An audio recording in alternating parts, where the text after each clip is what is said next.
Deyim ki, həkimdirsə, bunun neçə sosial şəbəkəsi ümumiyyətlə olsa daha yaxşı olar. Misal üçün, Instagramda, TikTokdur, YouTube. Facebookdur. Facebook gedir aktivliyi yoxsa? Facebook 30 yaş üzəridir. Mən də 30 yaş üzəriyəm.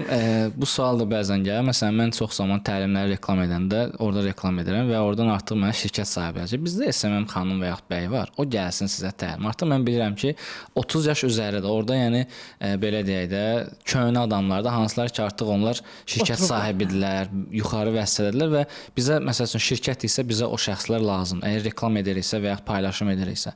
Amma orada məsələn mən universitetlərdə seminarda onda soruşuram ki, hansı sosial şəbəkə işlədirsiniz?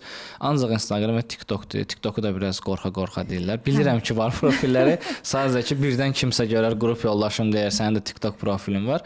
Amma Facebook yoxdur. Tək yəni 500 nəfər içində 200 nəfər ələn qalır ki, mən Facebookum var, o da elə belə açmışam, nəsə orada qalsın da. Ona görə 30 yaş üzəridir. Yəni biz hər hansı bir videolar paylaşanda daha çox ona fokuslanmalıyıq ki, yəni bizim bu belə deyək, Instagram və TikTokda etdiyimiz iş biraz fərqli formatda olsun ki, ora auditoriyası fərqli. Çünki onlar başa düşmür ki, bu nədir? Tez bazar danışdı 20 saniyə, başa düşmədim. Nə demək istəyir? Çünki həmin o YouTube auditoriyası biraz da Facebookdadır.